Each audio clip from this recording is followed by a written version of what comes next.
আসসালামু আলাইকুম। আমি শাহজালাল, একজন আয়কর আইনজীবী। আপনারা নিশ্চয়ই জানেন 2023 সালে সরকার 1984 সালের আয়কর অর্ডিন্যান্সটি বাতিল করে একটি নতুন আয়কর আইন পাশ করেছেন এবং উক্ত আইনটি আয়কর আইন 2023 নামে পরিচিত। এখন থেকে আপনাকে ইনকাম ট্যাক্স রিটার্ন দিতে হলে 2023 সালের আয়কর আইনটি ফলো করে আয়কর রিটার্ন ফিল আপ করে আপনাকে ইনকাম ট্যাক্স অফিসে জমা দিতে হবে। আমি আজকে দেখাবো একজন ব্যক্তি শ্রেণীর করদাতাকে কিভাবে আয়কর ফর্মটি ফিল আপ করতে হয় এবং উক্ত ফর্মটির শুরু থেকে শেষ পর্যন্ত দেখাবো যেন একজন ব্যক্তি শ্রেণীর করদাতা নিজেই নিজের রিটার্ন ফিল আপ করে আয়কর অফিসে সাবমিট করতে পারেন। আসুন আমরা দেখি।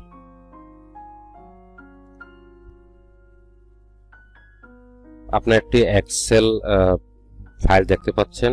এই ফাইলটিতে 2023 সালের যে ফর্মটি দেওয়া হয়েছে ইনকাম ট্যাক্স রিটার্ন ফিল আপের জন্য, সেই ফর্মটি আছে। এই ফর্মটি আসলে আইটি 11 গ 2023 নামে পরিচিত। এটি একটি ব্যক্তি শ্রেণীর আয়কর রিটার্ন ফর্ম। আমি কিছু কাল্পনিক তথ্যের ভিত্তিতে এই রিটার্নটি ফিল আপ করবো এবং শুরু থেকে শেষ পর্যন্ত দেখলে আপনি আপনার আয়কর রিটার্ন ফর্মটি নিজেই ফিল আপ করতে পারবেন। আজকের এই ভিডিওটি আসলে যারা ব্যক্তি শ্রেণীর করদাতা এবং প্রাইভেট জব করেন তাদের জন্য প্রযোজ্য এবং এই ফর্মটি আমি ফিল আপ করবো 2024-25 করবর্ষ এবং 2023-24 আয় বর্ষের জন্য।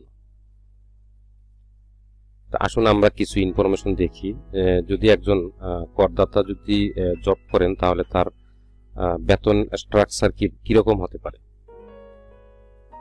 ধরুন একজন লোক 96,000 টাকা বেতন পান এবং তার basic pay 57,600, house rent 28,800, medical 4,800, convince 4,800। তো 12 মাসে সে বেতন পায় 11,52,000 টাকা এবং উৎসব বোনাস পান 1,15,200 টাকা। এছাড়াও তাদের প্রভিডেন্ট ফান্ড আছে।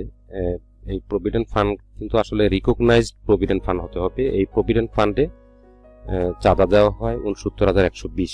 এই চাঁদাটা শুধু এমপ্লয়ার দেন, মানে চাকরিদাতা, মালিক পক্ষ দেন।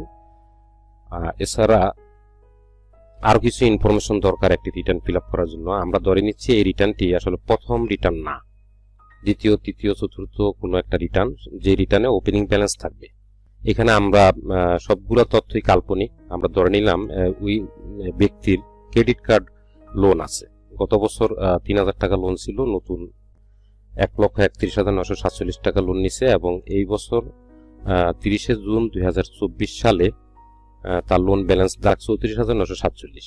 তার ডিপিএস ছিল ঠিক একইভাবে গত বছর একটা ব্যালেন্স ছিল, এই বছর নতুন ডিপিএস জমা দিছে মান্থলি এবং 30 জুন 2024-এ তার একটা ব্যালেন্স দাঁড়িয়েছে। ইন্স্যুরেন্স প্রিমিয়ামও সেম। প্রভিডেন্ট ফান্ড, এখানে কিন্তু প্রভিডেন্ট ফান্ড দুটা, একটা হলো নিয়োগদাতা এবং কর্মকর্তা বা কর্মচারী দুজনের জমার ওপেনিং ব্যালেন্স ছিল এটা এবং এই বছর নতুন জমা দেওয়া হয়েছে এত টাকা।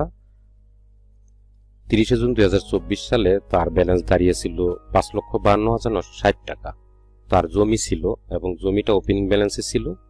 এবছর কোনো নতুন ক্রয় বিক্রয় নেই, ক্লোজিং ব্যালেন্সে যেটা আছে সেটা, ওপেনিং এ যেটা ছিল সেটাই থাকবে। ব্যাংক ব্যালেন্স ধরে নিচ্ছি গত বছর 5 লাখ ছিল, এই বছর আরো 3 লাখ জমা হয়েছে এবং 8 লক্ষ টাকা ব্যাংক ব্যালেন্স আছে 30 জুন 2024-এ।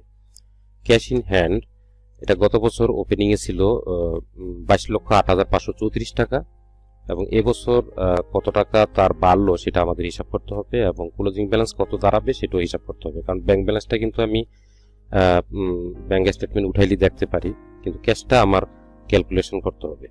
নিট অ্যাসেটস, এক্ষেত্রে ওপেনিং এ ছিল গত বছর, ওপেনিং বলতে 30 জুন 2023 সালে বা অথবা গত বছর রিটার্নের যেই ব্যালেন্সটা, সেই ব্যালেন্সটা কথা আমি বলছি। ওই ব্যালেন্সটা নিট অ্যাসেট ছিল 49,18,011 টাকা। এই বছর কতটুকু অ্যাসেট বাড়লো এবং 30 জুন 2024-এ এই বেড়ে কত টাকা দাঁড়ালো সেটা আমাদের হিসাব করতে হবে। এছাড়াও আপনার বাসায় স্বর্ণ থাকতে পারে, অর্নামেন্টস, প্রতিটা বাসায় কিছু না কিছু থাকে। এটা আমরা যদি বিবাহ সূত্রে গিফট হিসেবে পেয়ে থাকি সেটা আমরা মূল্য জানি না। এটা গত বছরও মূল্য জানতাম না, এখন আমরা মূল্য জানি না। এছাড়াও আপনার ফার্নিচার ইলেকট্রনিক্স আইটেমও বিবাহ সূত্রে গিফট হিসেবে পাওয়া যেতে পারে। গত বছরও ভ্যালু জানি না, এই বছর নতুন কোনো যোগ বিয়োগ নাই, ক্রয় বিক্রয় নেই, এবং এই বছরও আমরা এটা ভ্যালুটা জানি না। এই হলো তথ্য। এই তথ্যগুলো সবই কাল্পনিক তথ্য, এবং এই কাল্পনিক তথ্যের ভিত্তিতে আমাদের ফিল আপ করতে হবে, ফিল আপ করবো। তো দেখি কিভাবে আমাদের ফিল আপ করতে হয়। তা আমরা প্রথমেই কি কাজ করব, আমরা ক্যাশটা ক্যালকুলেশন করব যে আসলে ওই লোকের ক্যাশটা কত দাঁড়িয়েছিল 30 জুন 2024-এ। এই ক্যাশটা হিসাব করার জন্য আমি একটা এটা যার যার ব্যক্তিগত ব্যাপার, কে কিভাবে ক্যাশ ক্যালকুলেশন করবেন, আমি এভাবে করে থাকি যে একটা ক্যাশ ফ্লো স্টেটমেন্টের মাধ্যমে। তো ধরে নিচ্ছি নামটা আমরা কাল্পনিক একটি নাম দিলাম, কাল্পনিক ইপিন দিলাম, এবং কাল্পনিক অ্যাড্রেস, সবকিছুই কাল্পনিক। ওপেনিং ব্যালেন্স, এখন ওপেনিং ব্যালেন্স কত, গত বছর রিটার্নে যে ব্যালেন্সটা ছিল 30 জুন 2023-এ, সেটি কিন্তু ওপেনিং ব্যালেন্স। এটা আমি ধরে নিচ্ছি ক্যাশ এবং ব্যাংকের যোগফল, দুইটা মিলিয়ে আমার ওপেনিং ব্যালেন্স কত ছিল। আমি তাহলে একটু ইনফরমেশন পেজ থেকে আমি তথ্যটা নিয়ে আসব।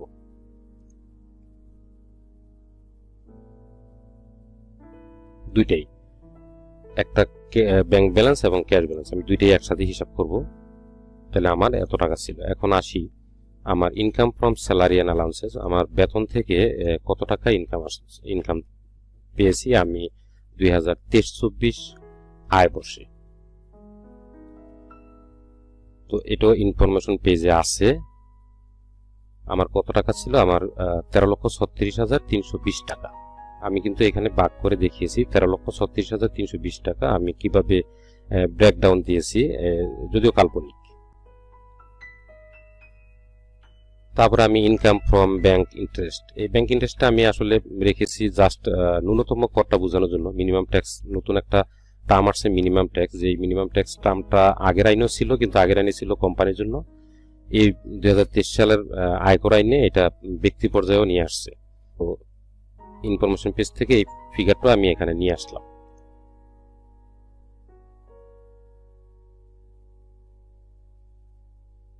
এখানে ইনফরমেশন পেজে কিন্তু ইনকাম এন্ড এক্সপেন্ডিচার নেচারের কিছু আছে, এবং অ্যাসেট এবং লায়াবিলিটিস এই ধরনের কিছু আছে। ক্যাশ বাড়বে অথবা কমবে, সকল ব্যাপারগুলি আমরা ক্যাশ ফ্লোতে নিব।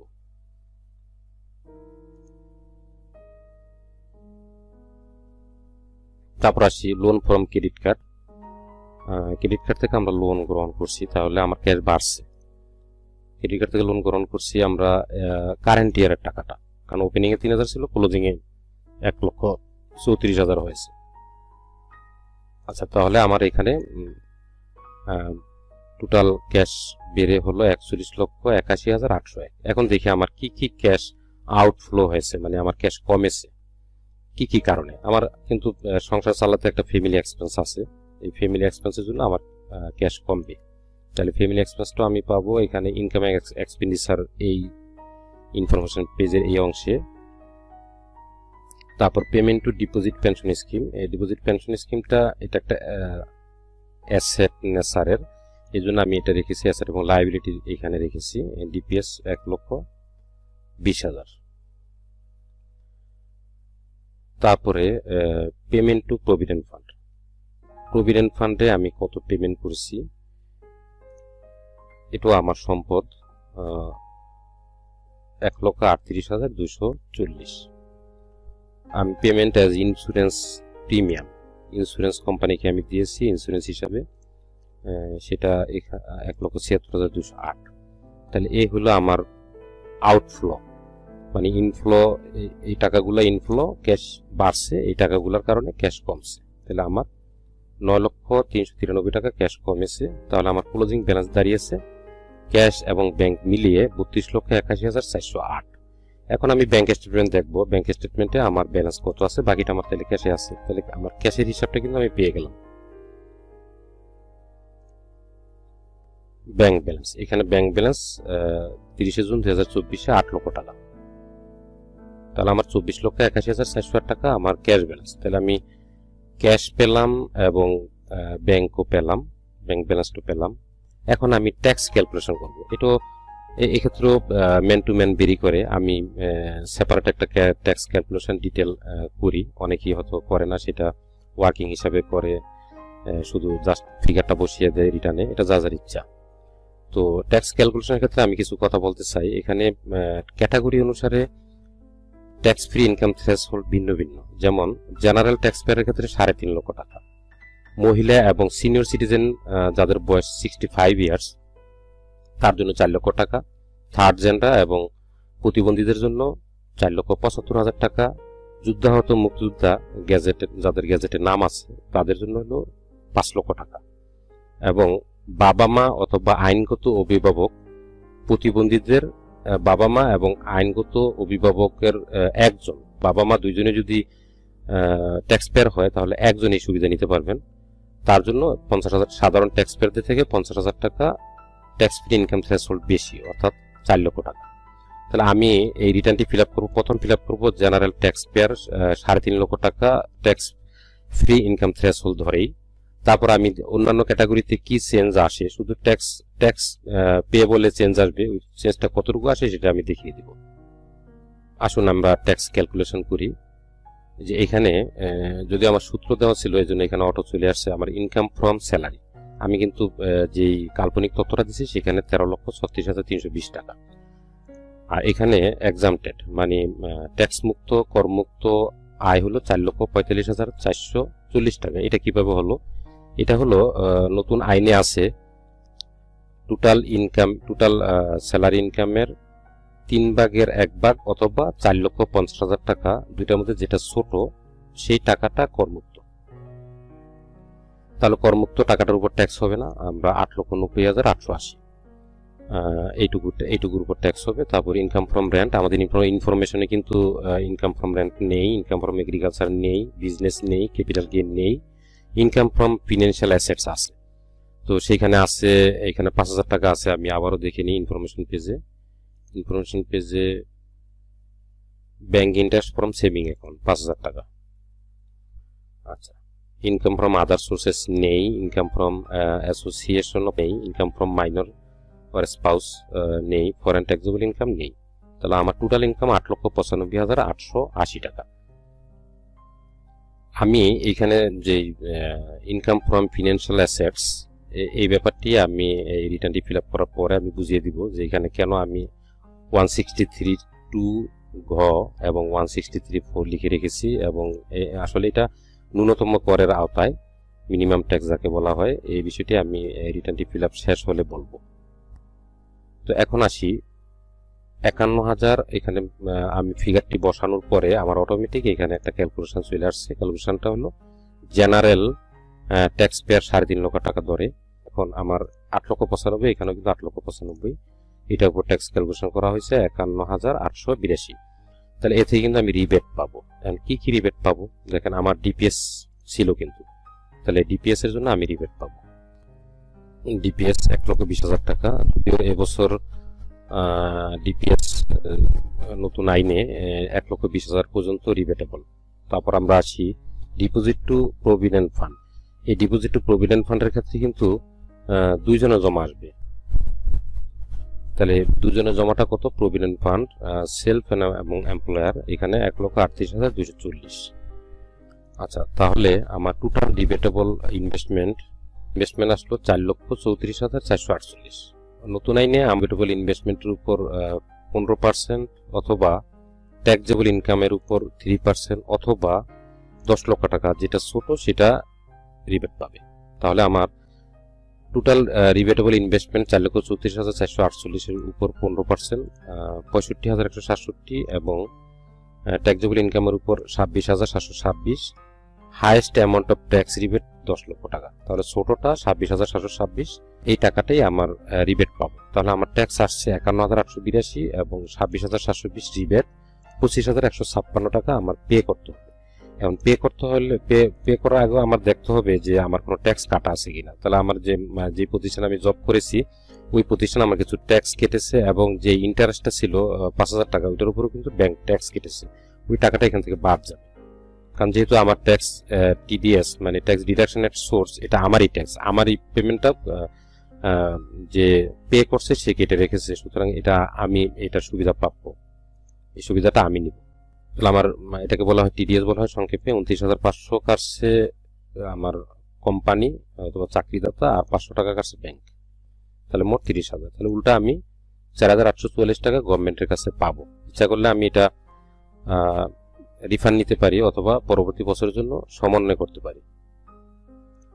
আচ্ছা, এখন আমার ট্যাক্স ক্যালকুলেশনটাও হয়ে গেল, আর আমি ক্যাশটাও বের করে ফেলছি। আমি ক্যাশ এবং ব্যাংক ব্যালেন্স আমার কত। এখন আমি রিটার্নটি ফিল আপ করবো। তো রিটার্নটি ফিল আপ করলে প্রথমেই নেম অফ ট্যাক্স পেয়ার, এগুলো খুবই ইজি ব্যাপার। ন্যাশনাল আইডি নাম্বার আমি দিব, টিন নাম্বার দিব, সার্কেল দিব, ট্যাক্স জোন দিব, অ্যাসেসমেন্ট ইয়ার মানে কর বর্ষ কত, 24-25। এই বছর যেটা সেটা 24-25 কর বর্ষ। আমি কি রেসিডেন্ট বা নন রেসিডেন্ট সেটাতে আমি টিক দিব। আমি রেসিডেন্ট। রেসিডেন্ট কাকে বলে, নন রেসিডেন্ট কাকে বলে সেটা আবার সেটা সংজ্ঞা আছে, ওইগুলা একই ভিডিওতে আলোচনা করা যাবে না। ট্যাক্স পেয়ার স্টেটাস, আমি ব্যক্তিগত ট্যাক্স পেয়ার। তারপর এখানে আমি যদি ওইখানে যে ট্যাক্স ফ্রি ইনকাম থ্রেশহোল্ড যে ভিন্নতা আছে, ওইগুলো যদি আমরা কোনোটা যদি আমার জন্য প্রযোজ্য হয় সেক্ষেত্রে আমি এখানে টিক দিব, না হলে এখানে দিব না। আমি 3.5 লক্ষ টাকার ট্যাক্স ফ্রি ইনকাম থ্রেশহোল্ডের ট্যাক্স পেয়ার, এই জন্য আমি ইন্ডিভিজুয়ালে টিক দিছি এবং এখানে কোনো টিক দিব না। আমার জন্ম তারিখ, স্পাউস নেম মানে ওয়াইফের name, address, telephone number, mobile number, email address এবং আমি কোথায় জব করি সেই কোম্পানির নাম। আচ্ছা, প্রথম পেজ গেল, এটা খুবই ইজি ব্যাপার, জাস্ট তথ্য। সেকেন্ড পেজ, আমি সেকেন্ড পেজে আমি ফিল আপ করবো। এখন এই নেম অফ ট্যাক্স পেয়ার, এটা আমার লিঙ্ক করা আছে, অটো চলে আসছে। টিন নাম্বারও লিঙ্ক করা আছে, চলে আসছে। ইনকাম ফ্রম স্যালারি, এটা আমি কোনটা নিব? তাহলে আমার এখানে আমি আগে শিডিউল 1 ফিল আপ করতে পারি। ফিল আপ না করে আমি সরাসরিও ইনফরমেশন পেজ থেকে নিয়ে আসতে পারি, যেহেতু আমি ইনফরমেশন পেজে সাজিয়ে রাখছি ইনকাম ফ্রম স্যালারি। তো এটা আমি নিয়ে আসি। এটা কিন্তু আমার যতটুকু ট্যাক্সেবল অতটুকুই আসবে। তো সেটা আমি ট্যাক্স ক্যালকুলেশন থেকেও আনতে পারি। আচ্ছা, ট্যাক্স ক্যালকুলেশন থেকে আমি ফিগারটা নিয়ে আসলাম, এইটুকুই আমার ট্যাক্সেবল।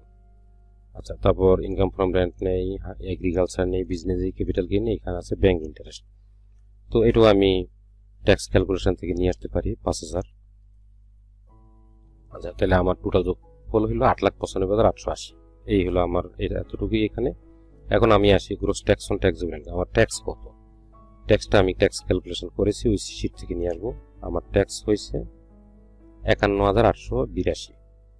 আচ্ছা, এখন ট্যাক্স রিবেটও আমি ওইখান থেকে নিয়ে আসতে পারি, যেহেতু আমি ট্যাক্স ক্যালকুলেশন এখানে রিবেট ক্যালকুলেশন করেছি।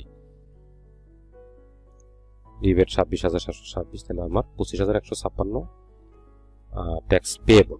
ট্যাক্স পেয়েবলের পরে এখন আমি কত পে করছি সেটা, এখানে আমি সারচার্জ আছে, নেটওয়েলথ, এনভায়রনমেন্ট সারচার্জ আছে, ওগুলো এই ট্যাক্স আমি যে কাল্পনিক তথ্য ব্যবহার করেছি এখানে ওইগুলো প্রযোজ্য না। এখন আমি আসি tax deducted or collected tax source. তো 30,000 টাকা ট্যাক্স কালেকশন করা হয়েছে সোর্সে, 30,000 মাইনাস হইল। তাহলে আমার কত টাকা আমার ডিফারেন্স রইল? 4,844 টাকা আমি ট্যাক্স সরকার কাছ থেকে রিফান্ড পাই। এখানে আমার ট্যাক্স ক্যালকুলেশনে এখানেও কিন্তু সেম টাকাই শুরু করছে, 4,844। এখন এইখানে লিস্ট অফ ডকুমেন্টস, কি কি ডকুমেন্ট আমি জমা দিব সেখানে এখানে লিস্ট দিতে হবে। তো এটাও নাম, এখানে বাবার নাম, এখানে 3 নাম্বার, এইখানে নাম, উপরে সিগনেচার। 3 নাম্বার পেজ গেল। এখন 4 নাম্বার পেজ। এই পেজে আমি একটু ডিটেল দিব। তো এখানে দেখেন, এখানে দুইটা, this part is applicable for employees receiving salary under government pay scale. তো সুতরাং আমি যেই রিটার্নটা ফিল আপ করতেছি এটা বেসরকারি চাকরিজীবীর জন্য প্রযোজ্য। আমি এই ফর্মটুকু ফিল আপ করবো না, আমি ফিল আপ করবো সেকেন্ড পার্ট বি। এখানেও নেম অফ ট্যাক্স পেয়ার আছে, টিন আছে, অটো চলে আসছে। এখন এখানে আমার তথ্য হলো বেসিক পে, মানে যেভাবে আমার ফর্মটা সাজানো আছে বেসিক পেটা এখানে দিতে বলতেছে। তাহলে আমি বেসিক পেটা দিই। বেসিক পে আমি ইনফরমেশন পেজে আছে, আছে অ্যালাউন্সেস, সকল অ্যালাউন্সেস এর যোগফল। অ্যালাউন্সেস 6,45,000। আচ্ছা, এখানে আমার যোগটা চলে আসলো। তারপরে এখানে বলা আছে এক্সাম্পটেড রিসিভ পার্ট, মানে ওই যে 3 ভাগ আমার যে স্যালারিটা আমি পেয়েছি এটা 3 ভাগের 1 ভাগ অথবা 4,50,000 ভিতর যেটা ছোট আমি ট্যাক্স ক্যালকুলেশন তো এটা আমি একবার ক্যালকুলেশন করেছি, তাহলে সেটা আমি নিয়ে আসি লিঙ্ক করে করমুক্ত আয়। এটা তাহলে আমার 8,90,880 টাকা আমার ট্যাক্সেবল ইনকাম, এবং এটাই কিন্তু আমার 2 নম্বর পেজে গেছে, যদিও আমি এটা ইনফরমেশন অথবা ট্যাক্স ক্যালকুলেশন পেজ থেকে নিয়েছি। তারপর 4 নম্বর পেজ গেল। এখন 5 নম্বর পেজে কি ফিল আপ করবো? 5 নম্বর পেজ হলো রেন্ট ইনকাম আমার নাই, এগ্রিকালচার ইনকাম আমার নাই। তারপর 6 নম্বর পেজে এখানে আছে business income, summary of income, এগুলো আমার দরকার নাই যেহেতু বিজনেস ইনকাম নেই। এখন schedule 5 particulars of investment tax credit, আমি কিন্তু ট্যাক্স ক্রেডিট ক্যালকুলেশন করেছি, কিন্তু সেটা করলো ওইটা কিন্তু ফর্ম না, ওইটা আমার এক্সট্রা পার্ট, আমার এই ফর্মে ফিল আপ করে দিতে হবে। তাহলে এখানে আমার কি কি আছে? লাইফ ইন্স্যুরেন্স প্রিমিয়াম, তো লাইফ ইন্স্যুরেন্স প্রিমিয়াম তো আমার আছে, সেটা আমি এখানে লিঙ্ক করে নিয়ে আসি। লাইফ ইন্স্যুরেন্স প্রিমিয়াম আমি কারেন্ট ইয়ারের টুকু নিব, এটা নিলাম। তারপর আছে কন্ট্রিবিউশন টু ডিপোজিট পেনশন, মানে এটাই আসলে ডিপিএস, তো এই ডিপিএসটা আমি এখানে নিব। তো একটা তথ্য দেই, ডিপিএস কিন্তু 1,20,000 টাকার বেশি হলেও আপনি এইখানে 1,20,000 টাকার বেশি নিতে পারবেন না, কারণ এটা হলো রিবেট ক্যালকুলেশনের জন্য, অন্য কোনো পারপাস না, শুধুমাত্র এই তথ্যগুলো রিবেট ক্যালকুলেশনের জন্য। সেখানে আপনার ডিপিএস 1,20,000 টাকাই সর্বোচ্চ লিমিট। তারপর আসেন তো contribution to provident fund, self এবং এমপ্লয়ার্স কন্ট্রিবিউশন, এটা এখানে আমার কত আছে? দুইটাই যোগফল, একটা মানে সেলফ এবং এমপ্লয়ার, টোটাল 1,38,240, তাহলে আমার টোটাল 4,34,848। এখন আমার এইটুকু আমার ইনভেস্টমেন্ট আছে, আমি আসলে রিবেট কতটুকু পাবো সেটা আমার কিন্তু ট্যাক্স ক্যালকুলেশন এখানে হিসাব করা হয়েছে। আমি কিন্তু পাবো 26,726, কারণ আমার ইনভেস্টমেন্ট বেশি আছে, এজন্য ট্যাক্স রিবেট বেশি আসছে, ওইটা আমার সরকার দিবে না। ট্যাক্সেবল ইনকামের উপর যেই রিবেটটা আসছে সেটা কম, সেটা দিবে। তাহলে এই ফর্মটা আমার ফিল আপ হয়ে গেল। এখন আমার 7 নম্বর পেজে আসি। 7 নম্বর পেজে আমি যে ইনফরমেশন পেজ বা পোলা স্টেটমেন্টে যে ফ্যামিলি এক্সপেন্সটা দেখিয়েছি সেটা আমার এখানে ডিটেল দিতে হবে। আমি এখানে নেম অফ ট্যাক্স পেয়ার দিলাম, এখানে 3 নাম্বার দিলাম। এখন আমি ফিল আপ করি ফিগারটা। তো আমি টোটাল ফিগারটা নিয়ে আসি। টোটাল ফিগারটা 4,65,945। এখন আমি দেখেন এখানে কিছু এক্সপেন্স ফিক্সড থাকে, সেগুলো একটু আগে ফিল আপ করে নিই। যদি আমার মাসিক বাসা ভাড়া 12,000 হয়, তাহলে 12 মাসে আমার বাসা ভাড়া 1,44,000। পার্সোনাল ট্রান্সপোর্ট এক্সপেন্স, সেখানে যদি আমার মাসে 3,000 হয়, তাহলে 12 মাসে 36,000। ইউটিলিটি এক্সপেন্স 2,000 করে হইলে 12 মাসে 24,000। এডুকেশন এক্সপেন্স যদি হয় 2,000 করে, তাহলে 12 মাসে 24,000। Personal expense for local and foreign travel, ধরে নিলাম আমি এটা লোকাল এবং ফরেন ট্রাভেল করিনি, আর ট্যাক্স কাটছে সেটাও কিন্তু আমার এক্সপেন্স অলরেডি, আমাকে যে পে করছে সে কেটে নিয়েছে, তাহলে সেটাও আমার 2023-24 অর্থ বছরের জন্য আমার খরচ 30,000 টাকা। আর বাকি টাকাটা আমি ধরে নিলাম আমার খাওয়া এবং ফুড এবং ক্লোথিং এর জন্য প্রয়োজন হয়েছিল, তাহলে 4,65,000 থেকে আমি বিয়োগ দিয়ে দিলাম বাকি ফিগারগুলো। তাহলে মোট 4,65,000 টাকার ডিটেল আমি এখানে দিয়ে দিলাম। তাহলে আমার এই পেজটাও কমপ্লিট হয়ে গেল।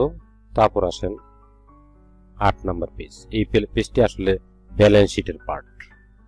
এখন দেখেন এখানে নেম অফ ট্যাক্স পেয়ার আসছে, source of fund total income শোন ইন রিটার্ন। এখানে কিন্তু ট্যাক্সেবল যে ইনকামটা সেটা, ট্যাক্সেবল ইনকাম তো আমার এখানেই আছে, এখান থেকে আমি নিয়ে আসি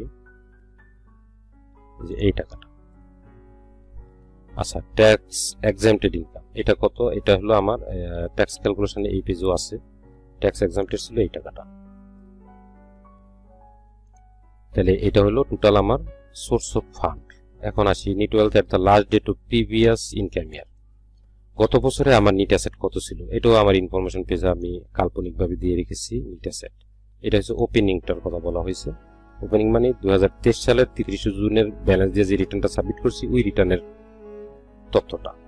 তারপর আসি এক্সপেন্স ইন লাইফ স্টাইল, এটা ওই যে ফ্যামিলি এক্সপেন্স যে তথ্যটা সেটা। ফ্যামিলি এক্সপেন্সটা 4,65,945 আমি কাল্পনিকভাবে দিয়েছি। দেন ইনস্টিটিউশনাল লায়াবিলিটি, এখানে আমার ক্রেডিট কার্ড আছে, ক্রেডিট কার্ডের লায়াবিলিটি আমি এখানে নিয়ে নিব ক্লোজিং ব্যালেন্স। তাহলে এখানে আমি যেভাবে যা যা চেয়েছে আমি সব ফিল আপ করলাম। এখন আসি আমি 9 নাম্বার পেজ। আচ্ছা, 9 নাম্বার পেজে আমার কি করতে হবে, এখানে টোটাল অ্যাসেট অফ বিজনেস আমার নেই। এখানে আমার একটা জমি আছে, আমি জমির ভ্যালুটা আমি এখানে লিখে দিব, মানে 6,03,840 লিখে দিলাম। তারপর আসি ডিপোজিট পেনশন স্কিম, আমার যে ডিপিএস এর ব্যালেন্সটা, ডিপিএস এর এগুলো কিন্তু ক্লোজিং ব্যালেন্স হবে, কারণ এটা ব্যালেন্স শিটের মতো, তো ব্যালেন্স শিটে ক্লোজিং ব্যালেন্স হয়। তারপর আসি প্রভিডেন্ট ফান্ডের ব্যালেন্স, প্রভিডেন্ট ফান্ডের ব্যালেন্স এটা ক্লোজিং ব্যালেন্স হবে, ক্লোজিং ব্যালেন্স। তারপরে আর কিছু আছে কিনা, তারপর আমি আসি ব্যাংক ব্যালেন্স। ব্যাংক ব্যালেন্সটা আমি এখানে লিখে দিই। এখানে ইনফরমেশন ক্যাশ ফ্লোতে আমার ব্যাংক ব্যালেন্সটা আছে 8 লক্ষ টাকা, এবং ক্যাশ ইন হ্যান্ড কত সেটা ক্যাশ ফ্লো থেকে আমি বের করেছি আগে, এটাও লিখে দিলাম। তার অর্থ আমি এখানে লিঙ্ক করে রেখেছি যে আমার 8 এবং 9 নাম্বার পেজের ব্যালেন্স যোগফলটা সমান হবে। এখানে হচ্ছে 52,18,208, এখানে হচ্ছে 59,28,333। তাহলে আমার কোথাও ভুল লিপিবদ্ধ করেছি, এই জন্য আমার ভুলটা আসছে। এছাড়া আরো কিছু তথ্য ছিল, যেমন গোল্ড, এটা কিন্তু ভ্যালু আননোন, এখানে আমার ইনফরমেশন পেজও সেভাবে আছে, আমি ভ্যালু আননোন হিসাবে আমি ফিল আপ করেছি। ফার্নিচার এন্ড ইলেকট্রনিক আইটেম, সেটাও ভ্যালু আননোন হিসাবে লিখেছি। আচ্ছা, এখন আমি দেখি আর কোনো তথ্য, যেই তথ্য বাদ পড়ছে আমার, এরকম কোনো তথ্য আছে কিনা। ইন্স্যুরেন্স প্রিমিয়ামটা বাদ আছে, সেটা আমি এখানে নিয়ে নিই। হ্যাঁ, তাহলে এখন আমার 9 নাম্বার পেজের 59,28,333 যোগফল আসছে, এবং 8 নাম্বার পেজও আসছে 59,28,333। তার অর্থ এই দুইটা পেজের যোগফল যদি সমান হয়, তার অর্থ আমার ম্যাথমেটিক্যালি আমার অ্যাকাউন্টস রিটার্ন ফিল আপটা সম্পূর্ণ সঠিক। এখন আসি আমরা 9 নাম্বার পেজ গেল, 10 নাম্বার পেজে কি আছে, এটা আসলে কিছু তথ্য দেওয়া আছে, এটা অন্য কিছুই না। তারপর আসি প্রাপ্তি স্বীকার পত্র, অ্যাকনলেজমেন্ট। প্রাপ্তি স্বীকার পত্রে কি হবে, এখানে আমি assessment year 24-25, name of tax payer এখানে লিখবো, আইডি নাম্বার লিখবো, টিন নাম্বার লিখবো, সার্কেল লিখবো, ট্যাক্স জোন লিখবো। এখন ট্যাক্স ইনকাম শোন, এই ট্যাক্স ইনকাম শোন, এখানে ট্যাক্স ইনকাম আমি কত দেখিয়েছি, আমি ট্যাক্স ইনকামটা এখান থেকে আমি নিয়ে আসলাম, এটা ট্যাক্স ইনকাম দেখিয়েছি। এবং ট্যাক্স পেড কত দেখিয়েছি, ট্যাক্স পেড কিন্তু আমি 30,000 টাকা দেখিয়েছি। তাহলে আমার এখানেরও কাজ কিন্তু আমার শেষ। সরি, ট্যাক্স পেডটা এই করে হবে। আচ্ছা, তাহলে এই পেজটাও আমার কমপ্লিট। আচ্ছা, এখন আমার সাইন করতে হবে কোথায় কোথায়, এটা একটু দেখিয়ে দিই। আমার সাইন করতে হবে 3 নাম্বার পেজে একটা, আর সাইন করতে হবে 7 নাম্বার পেজে, এবং আরেকটা সাইন করতে হবে 9 নাম্বার পেজে। তো এখন আমি দেখাবো যে যদি tax free income threshold change হয়, তাহলে কি চেঞ্জ আসে। দেখেন, এখানে আমি 3.5 লক্ষ টাকা ট্যাক্স ফ্রি ইনকাম থ্রেশহোল্ড ধরে রিটার্নটি ফিল আপ করেছি। এখন আমি দেখবো যে এটা চেঞ্জ করলে আমার ট্যাক্সটা কিভাবে আসে। আমি যদি এটা মহিলাদের জন্য ফিল আপ করি, অথবা সিনিয়র সিটিজেন কারোর জন্য ফিল আপ করি, তাহলে আমার ট্যাক্স ফ্রি ইনকামটা হবে 4 লক্ষ টাকা। এখানে আমার সূত্র বসানো আছে অটোমেটিক, আমার কিন্তু ট্যাক্স কমে গেছে, শুধু ট্যাক্সটাই চেঞ্জ হবে, আর বাকি সবই সেম থাকবে, সব ফিল আপই সেম থাকবে। আমি যদি থার্ড জেন্ডার বা ফিজিক্যালি চ্যালেঞ্জড পার্সনের জন্য ফিল আপ করি, 4,75,000 যদি লিখি, তাহলে ট্যাক্স আরো কমে যাবে 37,088 টাকা। এবং এটা যদি আমি 5 লক্ষ টাকা যুদ্ধ মুক্তিযোদ্ধার জন্য ফিল আপ করি, তাহলে আরো কমে যাবে 34,000 টাকা। আমি যদি এটা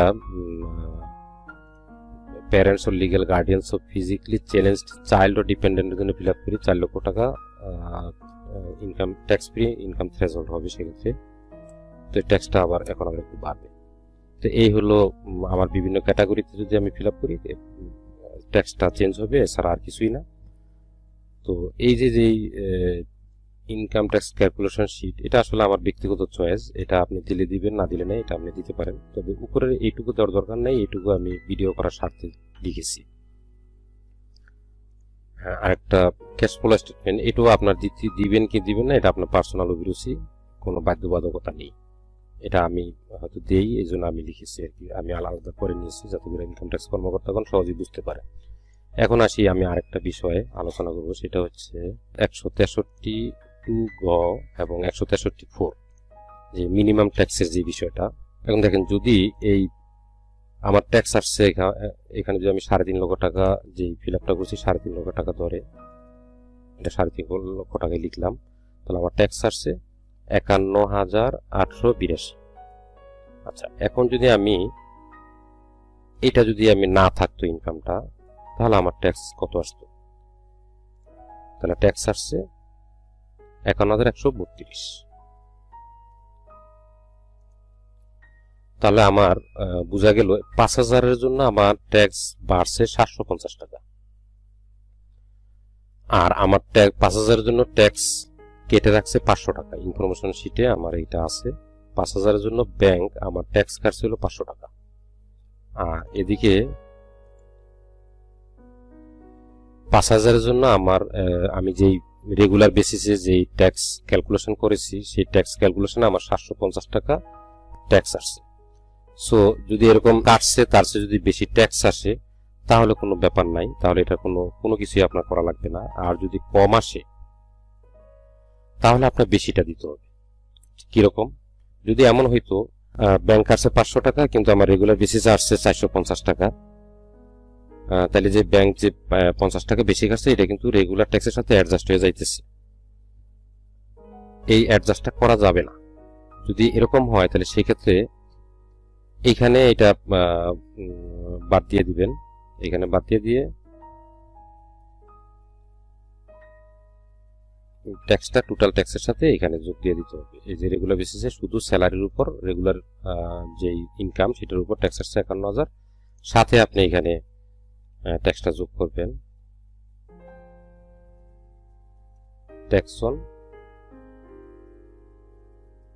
ইন্টারেস্ট ইনকাম 500 টাকা। তাহলে আমার কত দাঁড়ালো? আমার ট্যাক্স দাঁড়ালো 51,632 টাকা। আরেকটি বিষয় না বললেই নয়, আমরা এইখানে রিবেট হিসাব করার জন্য ট্যাক্সেবল ইনকাম কিন্তু 8,95,880 টাকা না ধরে আমি ধরেছি 8,90,880। এর কারণ কি? তিনটা আয় এর ভিতর থাকতে পারবে না। একটা হলো tax free, reduce tax income এবং মিনিমাম ট্যাক্স ইনকাম। এই তিনটা আইটেম সারা যেই আয়টা থাকে অর্থাৎ রেগুলার ইনকাম যেটা, রেগুলার ট্যাক্স ইনকাম যেটা, সেটাই শুধু রিবেট ক্যালকুলেশনে আনতে হবে। আর তাই 8,90,880 টাকা নেওয়া হয়েছে, এখানে 8,95,880 টাকা নেওয়া হয়নি। তো আজকে এই পর্যন্তই। সবাই ভালো থাকবেন, আবার নতুন কোনো ভিডিও নিয়ে আসবো ইনশাল্লাহ। সে পর্যন্ত আমরা সবাই সুস্থ থাকি, ভালো থাকি। আল্লাহ হাফেজ।